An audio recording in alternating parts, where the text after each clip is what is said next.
पहले मैं गौरव जी से विनती करता हूं कि वो आपको संबोधित करें। धन्यवाद आदरणीय जयराम रमेश जी और यहाँ पे उपस्थित साथियों। कई सत्र देखे हैं लेकिन कभी भी सत्ताधारी सरकार को इतनी डरी हुई और सहमी हुई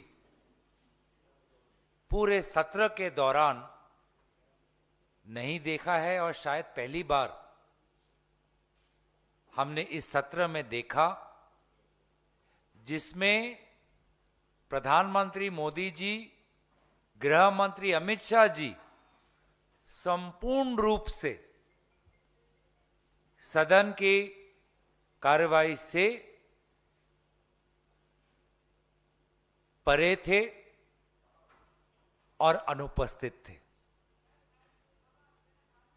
सदन के पहले की शुरुआत में हमने सरकार को जताया कि ये सत्र बहुत ही महत्वपूर्ण है।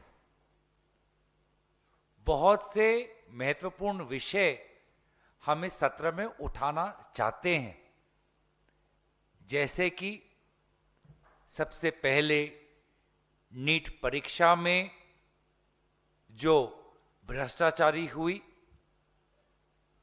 दूसरा अयोध्या राम मंदिर के ट्रस्ट में जो चंदा चोरी हुई, तीसरा जो एथेनॉल के मामले में मिलावटी हो रही है, चौथा जो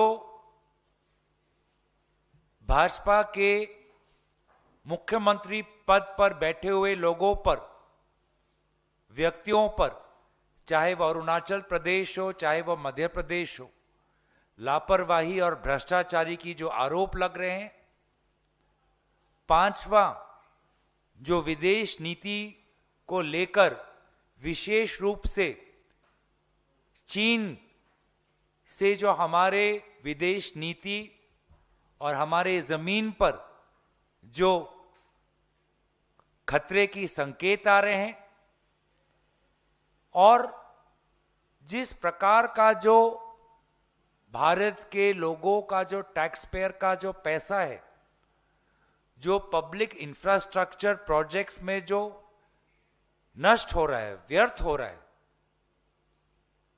कहीं हाईवे गिर रहे नहीं, कहीं हाईवे में हम देख रहे हैं कि क्वालिटी में बहुत वहां पर बड़े बड़े प्रश्न हैं, एक्सप्रेसवे में, फ्लाईओवर में, एयरपोर्ट में, ये सारे जो पब्लिक इंफ्रास्ट्रक्चर जो प्रोजेक्ट्स हो रहे हैं, कहीं ना कहीं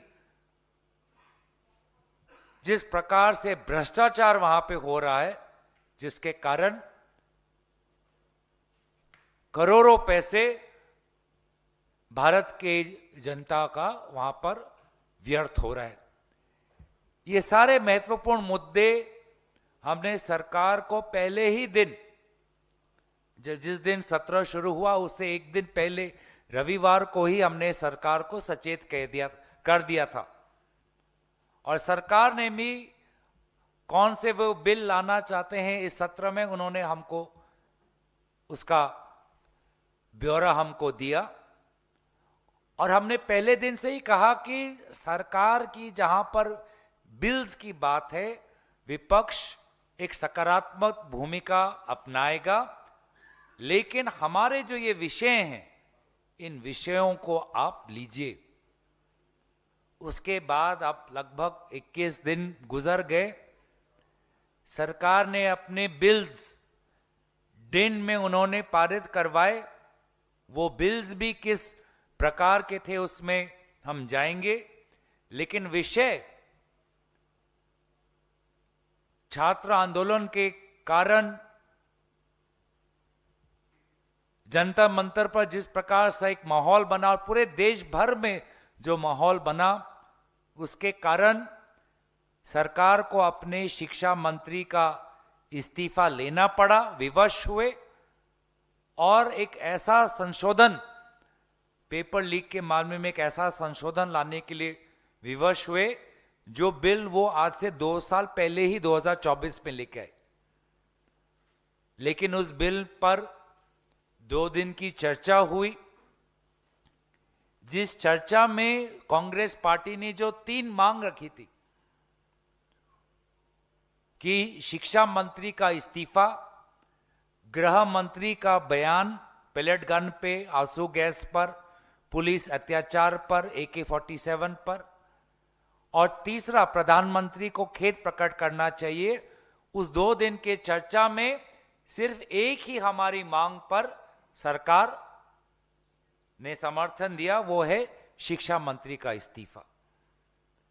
अफसोस की बात कि वो उस 2 दिन की चर्चा में हम बार बार कहते रहे कि गृह मंत्री आप चर्चा में आइए, चर्चा में भाग लीजिए, पुलिस प्रशासन के द्वारा किया गया कार्रवाई पर आप अपना वक्तव्य रखिए।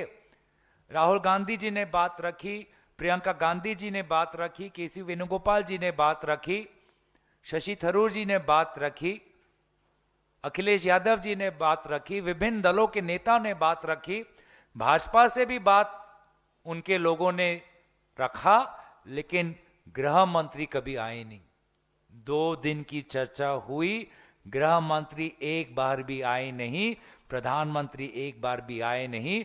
उस 2 दिन की चर्चा में शिक्षा मंत्री जो नए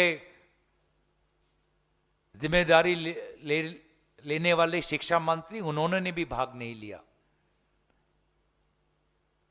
शिक्षा को लेकर यह सरकार कितनी महत्व देती है, वो तो जब उन्होंने NTA के चेयरमैन को बहाल रखा, जिस प्रकार से धर्मेंद्र प्रधान जी को एकदम हीरो बना दिया, हीरो जैसा स्वागत दिया, और जिस एजुकेशन सेक्रेटरी को रखा, कुछ ही दिन बाद उसको बदलना पड़ा। कितना महत्व देते हैं वो तो हमको पता चलता है। राहुल गांधी जी ने महत्वपूर्ण मुद्दे उठाए कि किस प्रकार से यूनिवर्सिटीज की वाइस चांसलर्स आज RSS के कब्जे में, उसका भी प्रमाण बार बार मिलता रहा। लेकिन ये सरकार इतनी डरी हुई कि इस 2 दिन के चर्चा में ना प्रधानमंत्री आए जो रात को रील बनाते हैं, ना गृह मंत्री आए, और 15 दिन तक गृह मंत्री लापता, गायब, और फिर सदन से के खत्म होने से 2 दिन पहले वो जाग उठते हैं, कुंभकर्ण के नींद से जाग उठकर कहते हैं कि चलो अब चर्चा होनी चाहिए।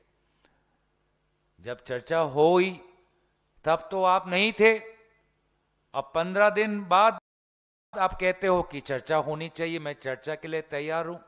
चर्चा तो हो गई, सबने अपनी राय दे दी, बात थी बस आप अपना बयान दीजिए। लेकिन बयान से वो कतराए, बार बार कहते रहे कि मैं बयान नहीं दूंगा, मुझे चर्चा चाहिए। ये तो सिर्फ एक बहाना था कि वो सदन से दूर रहे और बयान देने से वो अपनी जिम्मेवारी से पीछे हटे। नहीं तो ये किस प्रकार का बहाना कि चर्चा होनी चाहिए, जब चर्चा हो चुकी है। 10-12 दिन से वो लापता थे, तो ये किस प्रकार का बहाना कि चर्चा होनी चाहिए, विपक्ष नहीं चाहता चर्चा हो। चर्चा तो हो चुकी थी, बस आपका बयान ही बाकी था। आप बयान आप क्यों नहीं दे रहे कि पेलेट गन किसने चलाया, किलो वाली डंडी का निर्देश किसने दिया? तो ये सिर्फ और सिर्फ एक बहाना। बस अंत में दोनों प्रधानमंत्री और गृह मंत्री आते हैं, अध्यक्ष महोदय का भी जो उनका वक्तव्य होता है हमने सुना नहीं, तुरंत आज लोकसभा स्थगित हो गया। तो इतना जो ये 56 इंच की बात कहते हैं, हमें तो कोई 56 इंच का नेतृत्व का वजूद हमने इस सत्र में नहीं देखा। वे बिल्स, ऐसे बिल्स लाए जो राज्य सरकारों की ताकतों को कमजोर करता है, वो चाहे कोऑपरेशन का बिल हो, चाहे माइंस एंड मिनरल्स का बिल हो। FCRA पे हम सब एकजुट रहे विपक्ष, और इसीलिए FCRA, हालांकि हमारा मांग था कि इसको विड्रॉ किया जाए, लेकिन सरकार ने इसको JP से तक भेजा। माइंस एंड मिनरल्स बिल जो विशेष निजी कंपनियों के मुनाफे के लिए है, कमेटी में नहीं भेजा गया। नेशनल कोऑपरेशन पे जो बिल था, जो राज्य के स्टेट कोऑपरेटिव्स को धीरे धीरे कमजोर करता है, उसको कमेटी में नहीं भेजा गया।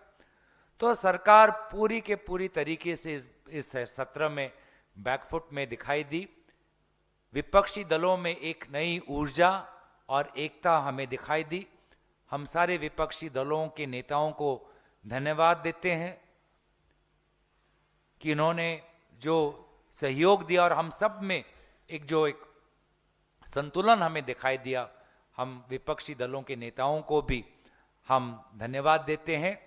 और अंत तक हमारी मांग, जिसके कारण सरकार पीछे हटती हुई दिखाई दी, वो ये थी कि गृह मंत्री बयान दीजिए और चंदा चोरी पर डिबेट शुरू कीजिए।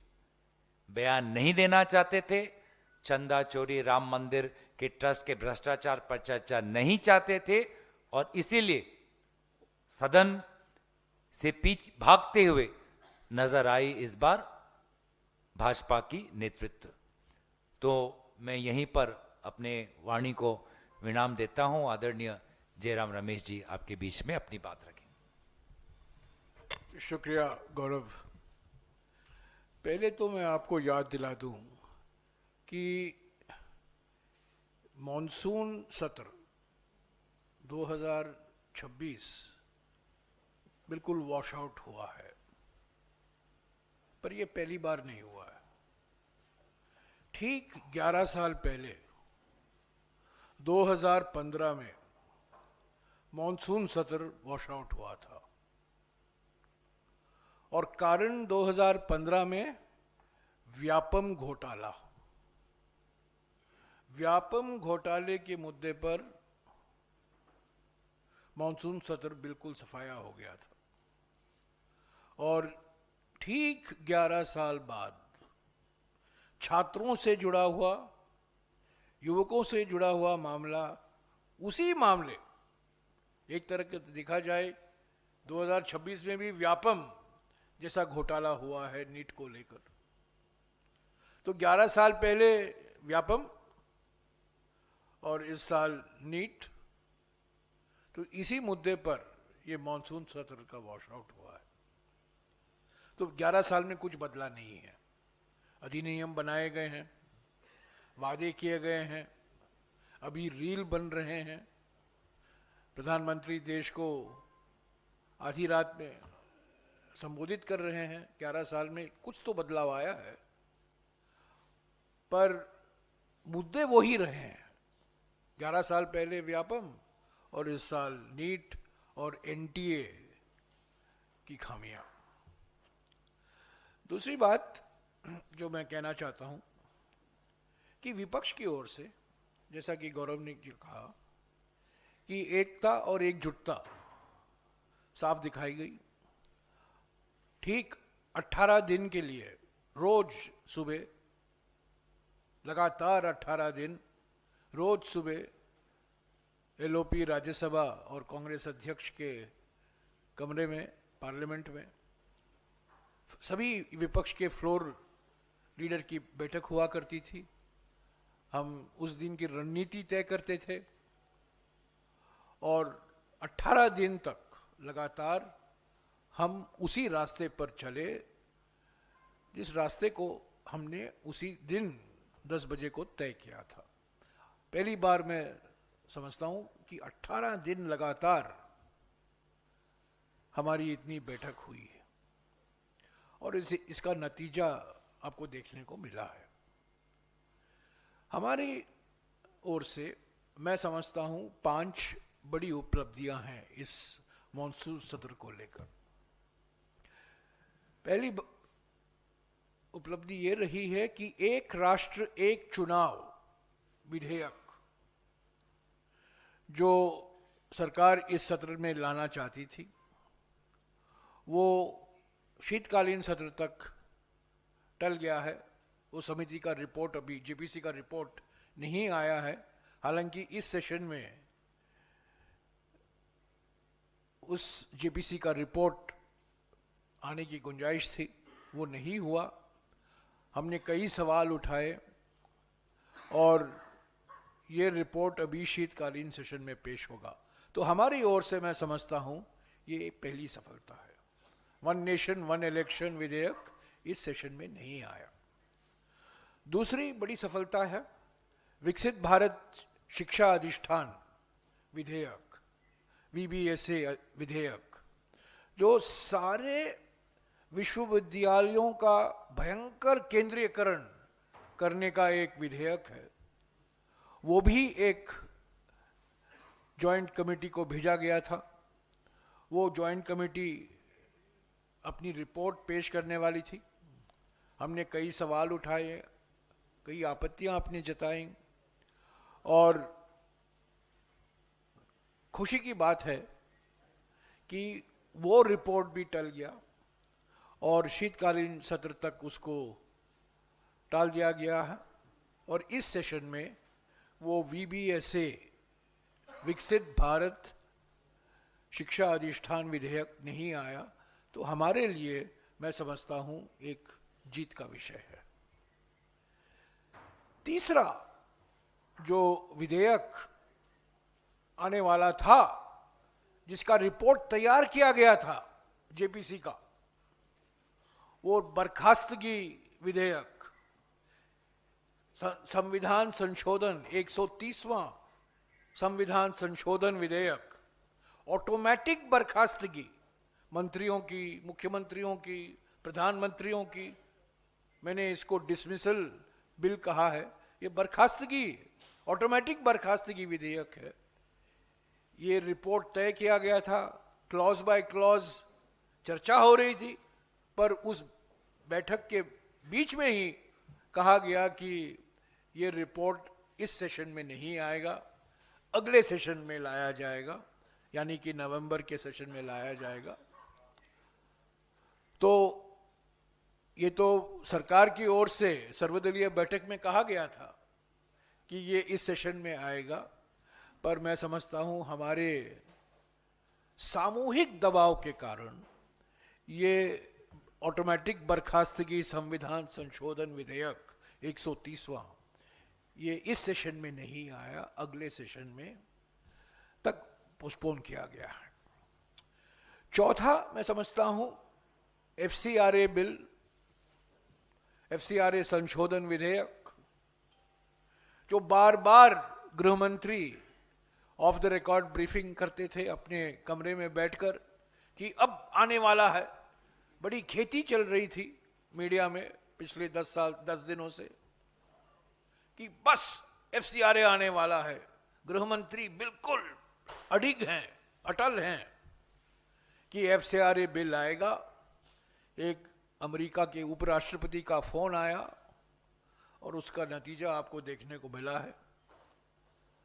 हमारा दबाव भी था, कई संस्थाओं का दबाव भी था, पर जरूर अमेरिका के उपराष्ट्रपति, मैं आपको बता दूं, हमेशा जब ऐसे कोई बातचीत होते हैं हमारे प्रधानमंत्री और कोई विदेशी नेता से, तो हमारे ओर से और उस देश के ओर से एक बयान आता है। पहली बार ऐसा हुआ है कि सिर्फ हमारे प्रधानमंत्री के ओर से बयान आया है, अमेरिका के उपराष्ट्रपति की ओर से कोई बयान अब तक नहीं आया है। पर इस बात तो सब लोग जानते हैं कि अमेरिका भी नाखुश था इस FCRA बिल से, पर मैं उसको इतना महत्व नहीं देता हूं जितना कि मैं महत्व देता हूं विपक्ष पार्टियों की एकता का। संस्थाओं, कई संस्थाएं, नागरिक संस्थाएं, सिविल सोसाइटी संस्थाएं, नागालैंड के मुख्यमंत्री, मेघालय के मुख्यमंत्री, मिजोरम के मुख्यमंत्री और कई राज्यों में नेता, सभी लोगों ने चिंता जताई कि ये लोकतंत्र पर एक हमला है। मीडिया में इसका चर्चा हुआ और खेती के बावजूद, समाचार खेती के बावजूद FCRA बिल JPC को भेजा गया। ये एक सही कदम था। हालांकि हमारी मांग थी कि इस बिल को पूरी तरीके से वापस लिया जाए और एक बार फिर पेश किया जाए ताकि वो बिल JPC को जा सके। वो नहीं हुआ। जो JPC बिल पहले 4 महीने पहले पेश किया गया था, वही बिल JPC को गया है। फिर भी वो एक सही कदम है, हम मानते हैं। और इसमें कुछ अमरीकी हाथ भी हुआ होगा, पर इसमें दो राय नहीं हो सकती कि विपक्ष की एकता और एकजुटता, कई मुख्यमंत्रियों का दबाव, नागरिक संस्थाओं की चिंता की वजह से सरकार को मजबूर होना पड़ा एफसीआरए बिल जेपीसी को भेजने के लिए। तो ये चार बड़ी उपलब्धियां हैं। वन नेशन वन इलेक्शन इस सेशन में नहीं आया, वीबीएसए विधेयक इस सेशन में नहीं आया, टल गया। ऑटोमेटिक बर्खास्तगी विधेयक नहीं आया इस सेशन में, टल गया। और एफसीआरए बिल जेपीसी को गया है। पर एक पांचवा उपलब्धि भी है। ये कलंकित 2/3 बहुमत के लिए इतने उत्सुक थे, पार्टियों को तोड़ा, टीएमसी को तोड़ा, शिवसेना को तोड़ा और कई पार्टियों को तोड़ने में लगे हुए थे ताकि उनको एक कलंकित 2/3 बहुमत मिल जाए, ताकि परिसीमन को लेकर जो संविधान संशोधक विधेयक है उसको पारित किया जाए। आप जानते हैं इस पर भी बड़ी समाचार खेती रोज हुआ करती थी। कई लोग मीडिया में छापते थे, प्रचार होता था टेलीविजन पर, बस अब आने वाला है, अब बस आंकड़े मिल गए हैं, 240 हो गए हैं, 250 हो गए हैं, 260 पहुंच गए हैं।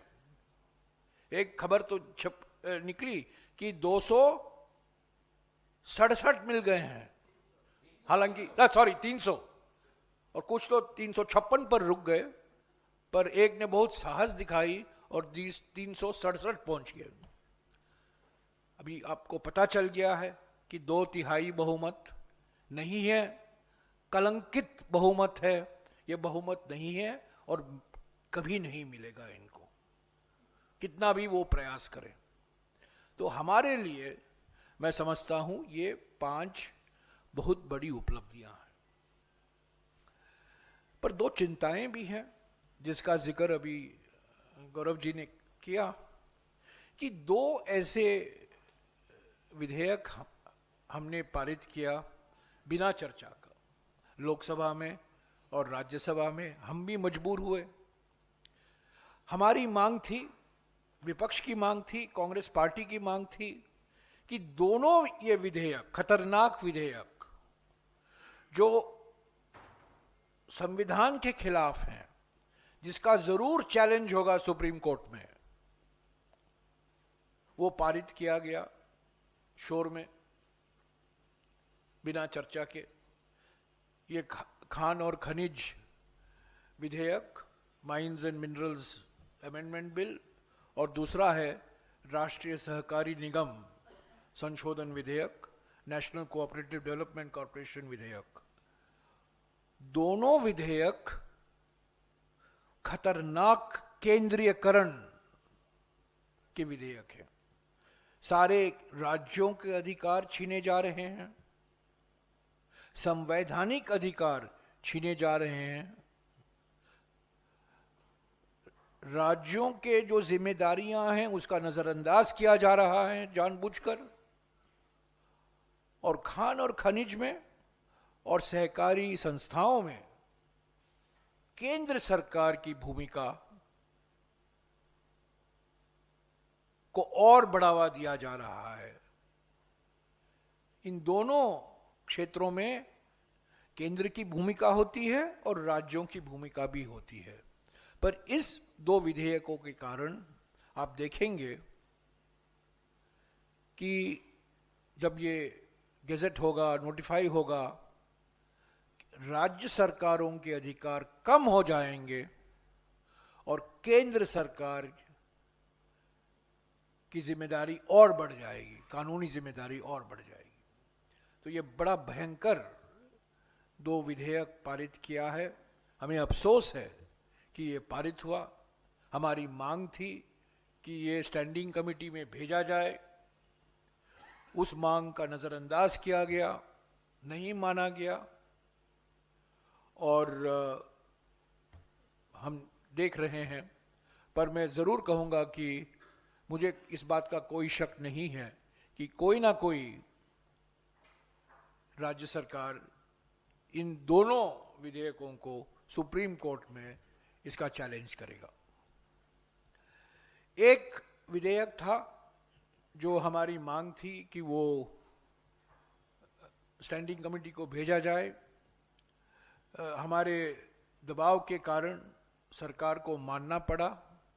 ये आईएसआई अमेंडमेंट बिल 2026 जो हमारी एक मशहूर संस्था है, 100 साल पुरानी संस्था, जो हमारे आर्थिक विकास में उसका एक केंद्र, हमारे आर्थिक विकास की केंद्र बिंदु हुआ बिल्कुल 70-80 साल से हमारी परियोजनाओं में, आर्थिक विकास में, हमारे प्लानिंग में इंडियन स्टैटिस्टिकल इंस्टीट्यूट की एक अहम भूमिका रही है।